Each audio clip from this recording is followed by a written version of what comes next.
And then I saw her face. I'm a believer, and not a trace of doubt in my mind.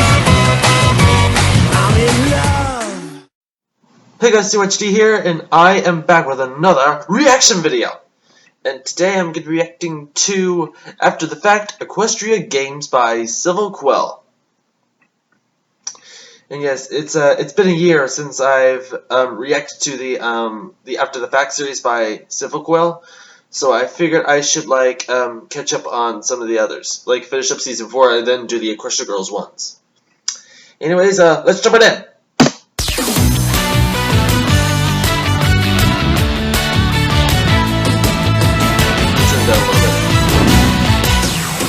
This is ESPN, the worldwide leader in equestrian sports.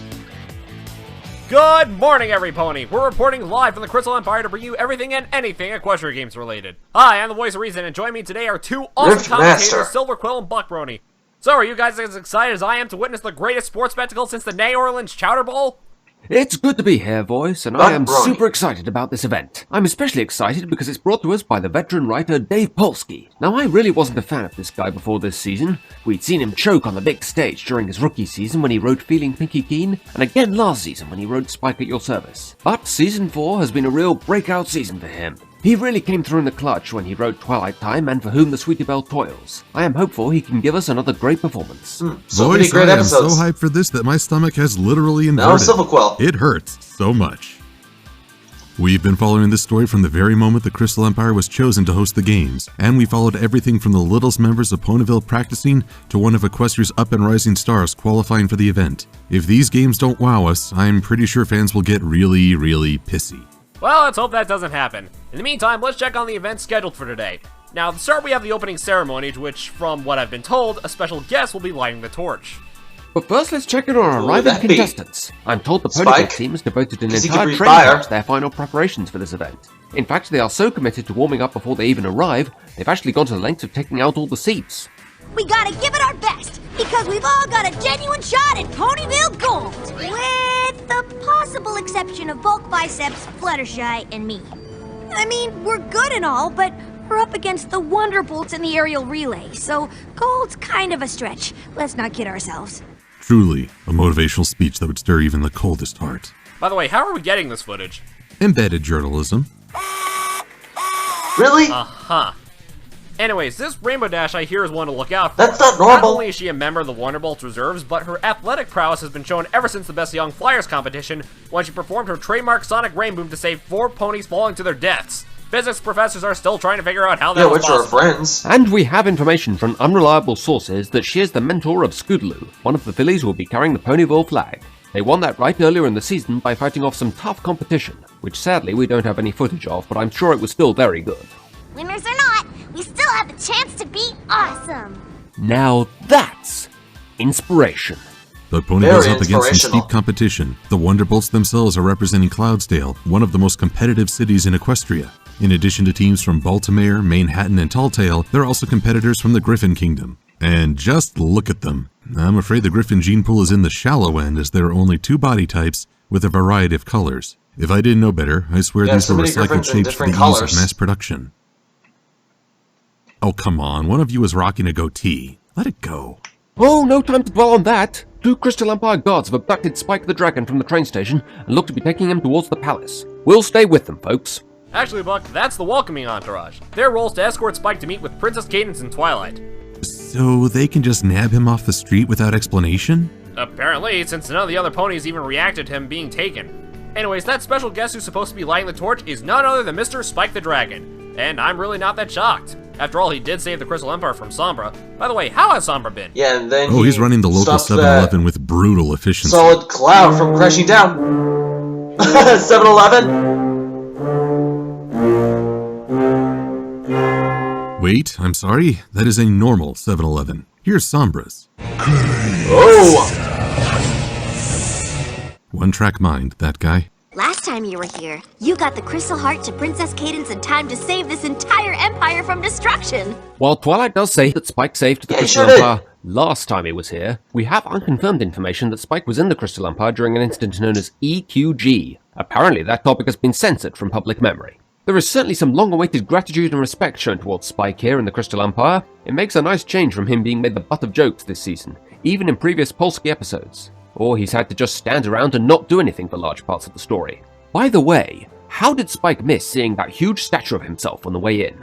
In any case, something new implemented this year is our new security gate. Ever since last year's enhancement debacle, security to prevent any unicorns to use magic to help an athlete win.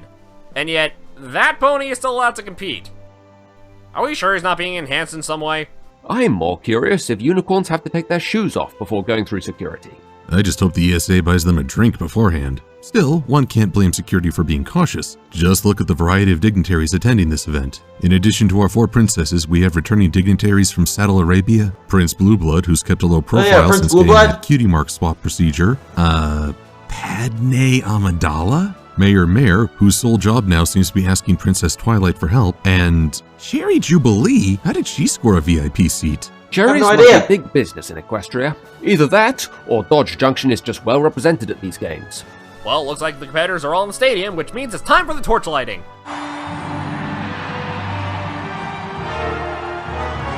It appears we're having a little trouble lighting the torch. Can we get a camera up there to see what's going on? Come on, Spike! Calm yourself! Count to 10. Currently choking. 2, 3,000, 14,000, 20,000, 30,000! Oh god, don't tell me during his finest hour on the biggest stage possible, Spike is going to I'm having a heart attack. Come on, man! Oh, looks like stage fright's taking over the little guy. I'm not sure I'll be able to light the torch. What are your thoughts, Silver? Oh yeah, I totally got my own hotel closet. So, what are you doing after the games? Really? Silver! Oh, yeah. Oh no. Yeah, I focus. feel so bad for him. Call me.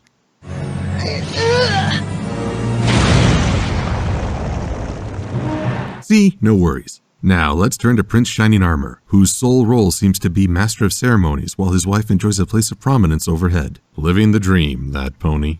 Let the games begin! It's a lovely, lovely voice.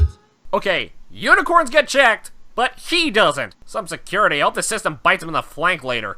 We've got a camera crew on hand to follow Spike after the lighting of the torch. Wait, we're not following the games? Apparently not. I can light fire with my mind! Yeah, Drew Barrymore, you are not. I did it, Spike.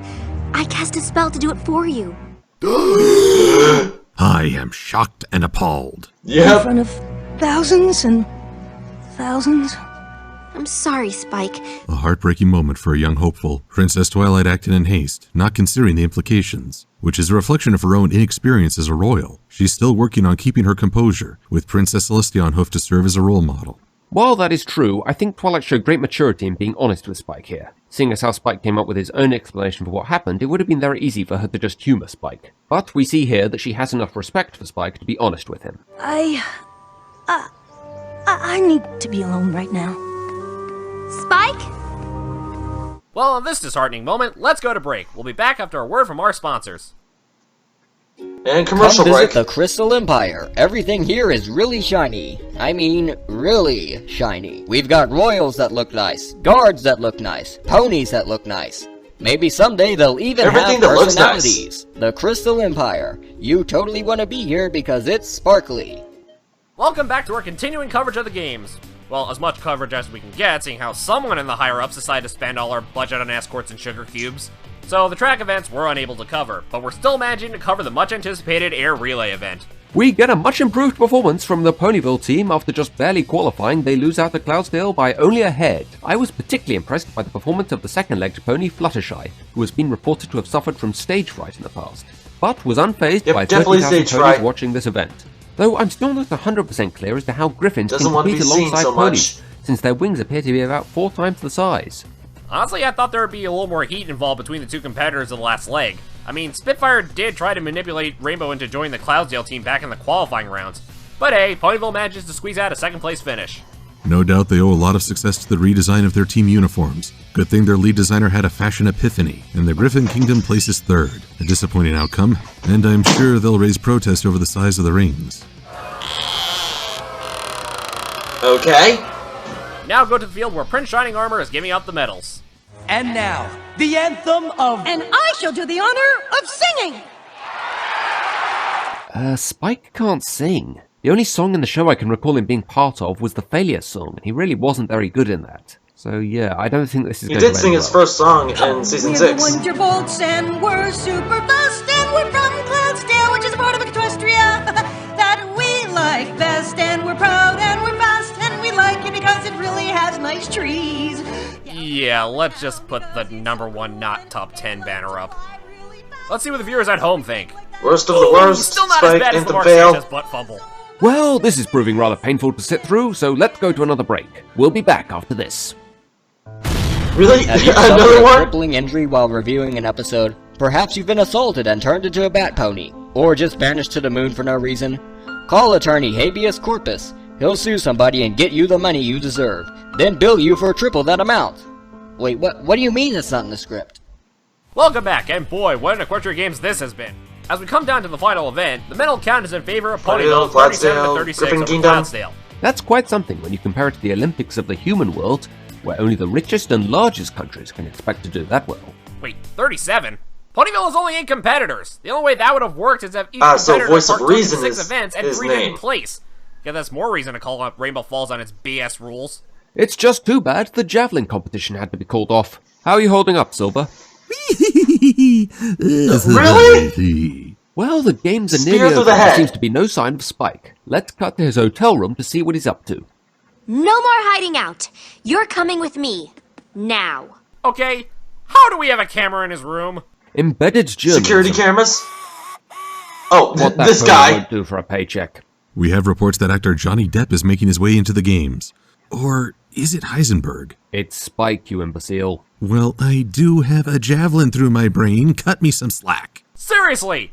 He gets by security just fine in the trench coat, but unicorns still have to be checked for magic. Karma can't come soon enough. Well, back in the stadium, we have the final event of the games, the ice archery, which looks like it's going to decide who tops the medal count. Now, the goal of this event, from what I've been told, is to cover up the target as much ice as possible within a time limit.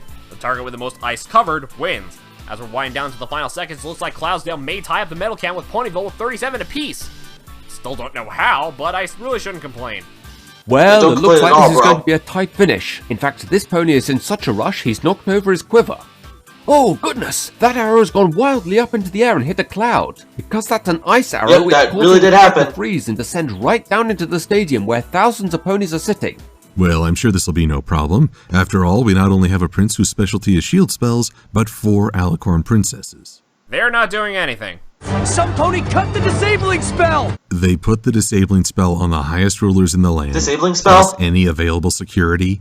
I've got a bolt through my head, and even I think that's stupid. Yeah, not to mention the fact that none of the 4 alicorns do anything to help the Pegasi steer the cloud. Well, a look at instant replay does show 2 royals moving towards the ice cloud. No sign of them helping to bear the burden, however.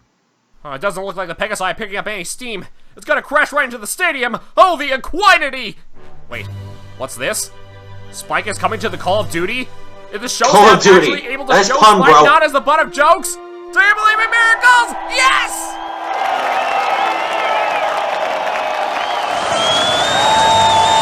Someone just made a lot of steam My in there. goodness, I can only imagine how he feels right now! I just saw what needed to be done and reacted. Just so happens I can breathe fire, and if any of you could do that, you'd have done the same. Well, they're ponies, I would so expect they nothing can breathe less than fire. Twilight's right hoof dragon. Let's go to the field for today's moral. No matter how many times others tell you you're great, all the praise in the world means nothing if you don't feel it inside.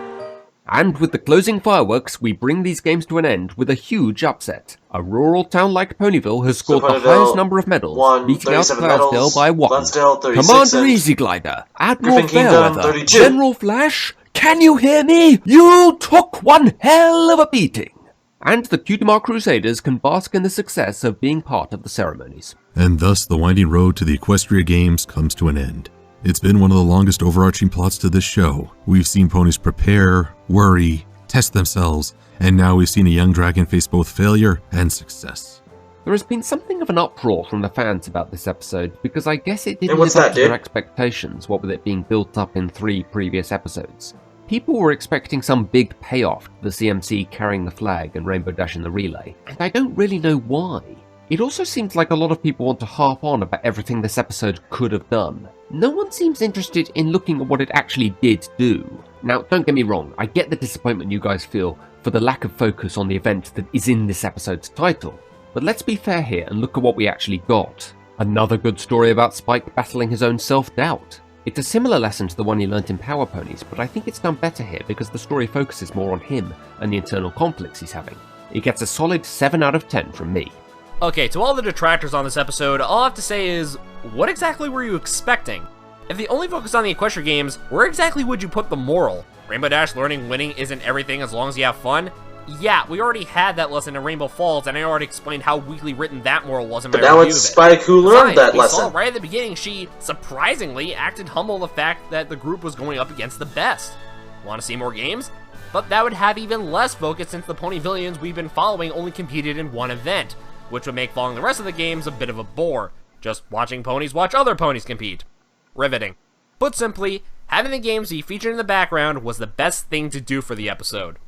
Where did the soapbox come from? I have no idea. It's important to separate the venue from the story here. The Equestria games are a huge area that can encapsulate a lot of tales. And even in the greatest sports movies, it's the character drama and not the game itself that pushes things forward. A competition without character drama is, well... Oh, of course, Star Wars. Having said that, I don't think the Equestria Games story arc really works as a story arc. The 2 previous Equestria Games episodes this season would still have worked without this arc, and this episode wasn't made any better by having 3 previous episodes. The games worked as a nice stage for a group of unrelated stories to take place, but as its own story, I didn't care for it much. Indeed, the games themselves could have served as a backdrop for other stories across multiple episodes. Perhaps Fluttershy could have come into conflict with a member of the Griffin team, or Twilight could have encountered other royal dignitaries.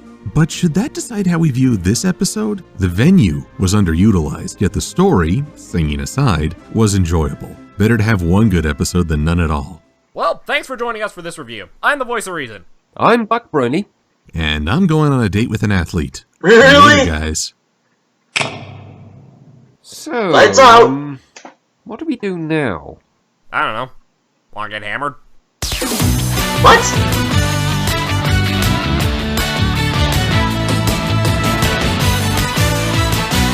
I never heard of Buck Review or Voice of Reason. You know, I'm assuming they might have channels. Maybe I'll look them up and try to get to know the channels. I'm not sure. Okay, yeah, that review was amazing. Yeah, that's all I could say. Yeah, and I did really like that episode, Equestria Games. Spike fearing that there was a bunch of ponies watching him, like, doing something during the Equestria Games, and then he just messes something up with, like, a song, messes up the lyrics, and then he just wants to hide, and then he all of a sudden just sees a cloud that's now rock solid, about to crash onto the games, and then Spike jumps in, saves the world by putting out, like, or just, like, destroying that cloud with his fire, and then rain comes down. And then he is now forgiving, and he gets to, like, wrap it up by sending up the fireworks. Yeah, I really enjoyed that episode. It was really good. Alright, guys, I'm gonna end it off here. Once again, guys, thanks for watching, and... Oh, hold on!